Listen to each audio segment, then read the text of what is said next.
Hello students, आज हम exercise 7.3 का सेकंड क्वेश्चन करेंगे। क्वेश्चन है write the fraction and pair up the equivalent fraction from each row. ये दो रो दी हुई हैं, इसमें फ्रैक्शंस दिए हुए हैं और इसमें जो इक्विवेलेंट फ्रैक्शंस हैं उनको आप पेयर अप करना है। तो इसके लिए हम क्या करेंगे, इसके लिए हम पहले सबके लिए फ्रैक्शंस लिखेंगे। इस फिगर में देखो मैंने कुछ ये फिगर्स इधर ड्रॉ करी हैं। इसके लिए first write down the fraction. तो आप क्या करेंगे, देखिए पहला एक्सरसाइज पहली रो है जो ये कॉलम वाइज बना लिया मैंने इसे। इसमें फर्स्ट में जो है इसका फ्रैक्शन क्या हो जाएगा आपका 1/2, क्योंकि आपको जब फ्रैक्शन शुरू कराए थे तभी मैंने बताया था टोटल नंबर ऑफ डिवीज़न नीचे आएगा और जितने शेडिड पार्ट हैं वो ऊपर आएगा। सेकेंड फिगर है, इसका फ्रैक्शन क्या हो जाएगा, total number of parts division कितने हैं 6, नीचे 6 आएगा और ऊपर कितना आएगा 4। सिमिलरली इसमें टोटल डिविजन्स 9 है, 3 ईच रो में है, तो नीचे 9 आ जाएगा आपका डिनोमिनेटर में और न्यूमरेटर इज़ 3, क्योंकि शेडिड पार्ट 3 है। अब देखिए आप इसमें कितने टोटल डिविजन्स हैं, 4 ईच कॉलम में है, 4 इधर 4 इधर, तो टोटल कितने हो गए 8। और ऊपर शेडिड कितने हैं 2। इसमें 3 शेडिड है और टोटल डिविजन्स कितने हैं 4। इसी तरह हम इसका भी फ्रैक्शन लिख लेंगे। इसके देखिए ईच रो में कितने हैं 1 2 3 4 5 6, ईच रो में 6 डिविजन्स हैं और टोटल कितने रोज हैं 3, तो टोटल डिविजन्स कितने हो गए 18 और शेडिड पार्ट कितने हैं 6। सिमिलरली इसमें कितने ईच कॉलम में 4 डिविजन्स हैं, 4 इधर 4 इधर, तो टोटल हो गए आपके 8 और शेडिड कितने 4, 1 2 3 4 ऊपर लिख देंगे। इस केस में हर रो में 4 डिविजन्स है, 1 2 3 4 और 4 रोज हैं, तो टोटल डिविजन्स कितने हो गए 16 और शेडिड पार्ट कितने हैं 1 2 3 4 और 4 8 और 4 12। इन दिस केस 1 2 3 4 5 6 हैं ईच रो में और रो कितनी है 2, तो 12 हो गए टोटल और शेडिड कितने हैं 1 2 3 4 ऊपर है 5 6 7 8, टोटल कितने हैं 8। इसमें आपको डिवीज़न देखने हैं 1 2 3 4 5 6 7 8, ईच कॉलम में 8 डिविजन्स हैं और आपको 2 कॉलम हैं तो कितने हो गए 16 और शेडिड कितने हैं 4। तो आप देख रहे हैं इसमें आपको इस तरह बताना कि कौन से इक्विवेलेंट है, इक्विवेलेंट को आपको पेयर अप करना है। तो क्या करेंगे, हम अपना वही फॉर्मूला करेंगे, पहले इनको सिंपलेस्ट फॉर्म में फ्रैक्शंस को ले आएंगे ताकि हमारे लिए इजी हो जाए इनको पेयर अप करना। तो यहाँ से स्टार्ट करते हैं हम 1/2, ये ऑलरेडी अपनी सिंपलेस्ट फॉर्म में है, इसको हम ऐसे ही छोड़ देंगे। ये देखो क्या ये सिंपलेस्ट फॉर्म में है, नो, क्यों, क्योंकि इसमें अभी देखो 2 कॉमन फैक्टर है इन दोनों का, जिससे डिवाइड हो जाएंगे और आंसर आएगा 2/3। ये आपका सिंपलेस्ट फॉर्म में आ गया फ्रैक्शन। इसमें भी सिंपलेस्ट फॉर्म में नहीं है, ये 3 से डिवाइड हो जाएगा, 9 3 divided by 3 1 and 9 3 divided by 3 3। ये सिंपलेस्ट आ गया, क्या ये है, नो, ये भी 2 से हो जाएगा, आंसर विल बी 1/4। ये ऑलरेडी सिंपलेस्ट फॉर्म में, इसको हम ऐसे ही छोड़ देंगे। अब हम इस कॉलम में आएंगे, यहाँ देखिए 6/18। तो आप देख रहे हो कि इसमें आप हाईएस्ट कॉमन फैक्टर से डिवाइड करते हैं, तो ये इसमें 6 से आपको अगर टेबल्स जिन बच्चों को आते हैं उनको कोई प्रॉब्लम नहीं होगी, 6 से देखो दोनों डिवाइड हो जाएंगे, दोनों आते हैं 6 की टेबल में, तो आंसर विल बी 1/3। यह आ गया इसका सिंपलेस्ट फॉर्म। इसको भी 4 से कर देंगे क्योंकि 4 की टेबल में दोनों आते हैं, आंसर विल बी 1/2। इसको देखिए आप इसको 4 से कर देते हैं,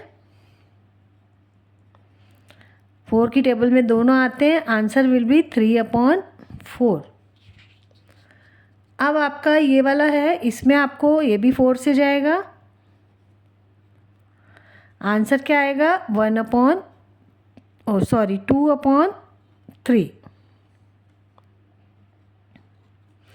और ये 4 से डिवाइड होगा, ये भी आंसर विल बी 1/4। अब आपके लिए बहुत आसान है इनको पेयर अप करना। देखो 1/2 किसके साथ पेयर हो रहा है, इसके साथ, तो इसको हम इसके साथ पेयर अप कर देंगे। 2/3 आपका किसके साथ पेयर अप हो रहा है, इस वाले फ्रैक्शन के साथ, तो इस फिगर को हम इसके साथ पेयर अप कर देंगे इस तरह। ना 1/3 किसके साथ पेयर हो रहा है, इसके साथ, तो ये फिगर इसके साथ हो जाएगी आपकी pair up. 1/4 will be pair up with this figure और 3/4 इस वाले के साथ हो जाएगी।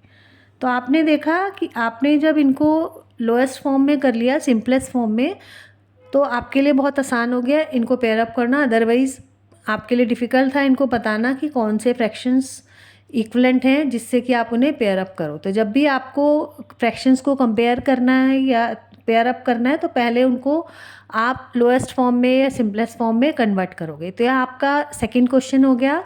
अब हम करेंगे थर्ड क्वेश्चन। अब थर्ड क्वेश्चन में कह रहा है वो कि replace box in each of the following bye correct number.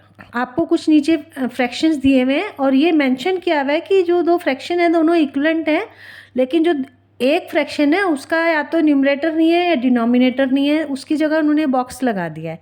वो अब आपको बताना है कि कौन सा नंबर आएगा यहाँ पे कि दोनों फ्रैक्शन इक्वल हो जाए। तो इसके लिए बहुत आसान है।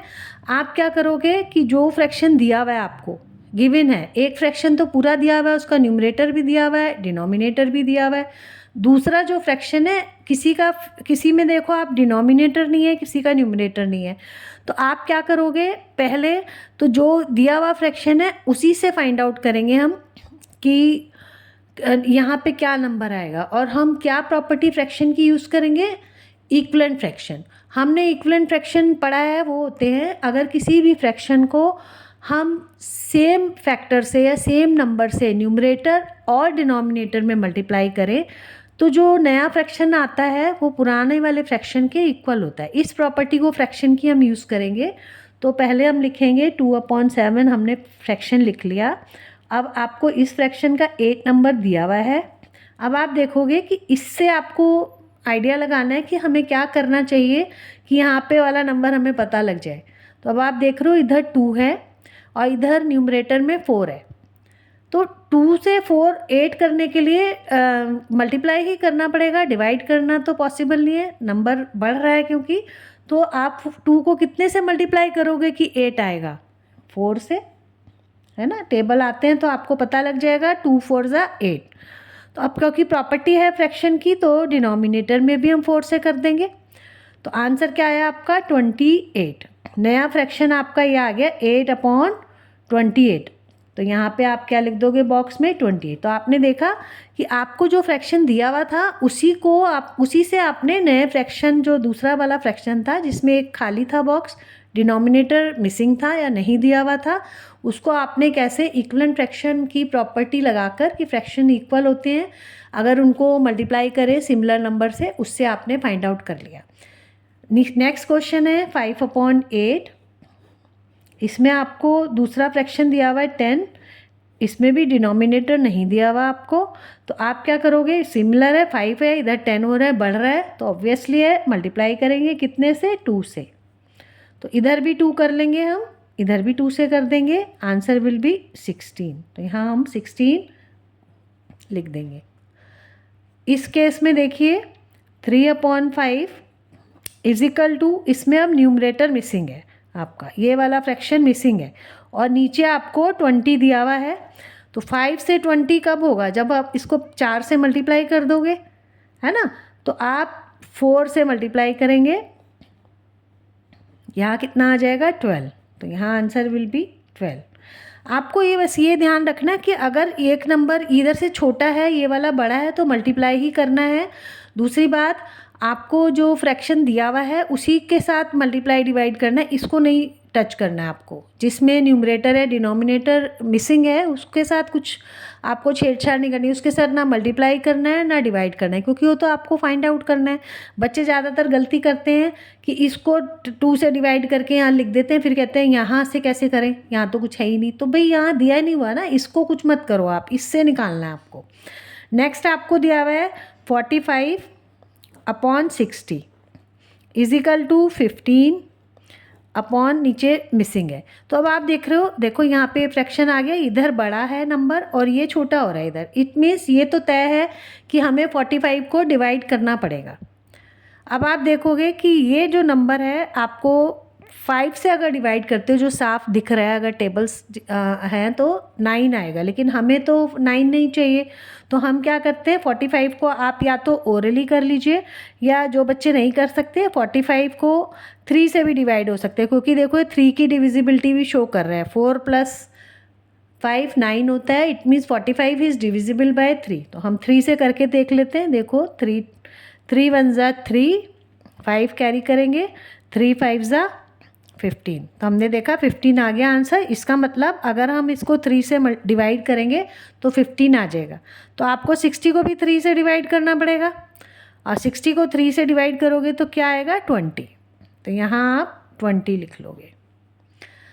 सिमिलरली जो लास्ट है आपका ई पार्ट, इसमें भी यही है। 18 दिया हुआ है इधर, इधर आपका 24 दिया हुआ है, न्यूमरेटर मिसिंग है और यहाँ 4 है। अब 24 इधर है और जो मिसिंग वाला है उसमें 4 हो रहा है, कम हो रहा है नंबर। इट मीन्स हमें 24 को डिवाइड ही करना पड़ेगा। ये आपने इसी से डिसाइड कर लिया। आपको बच्चों को ये भी दिक्कत होती है कि इसमें मल्टीप्लाई करें या डिवाइड करें।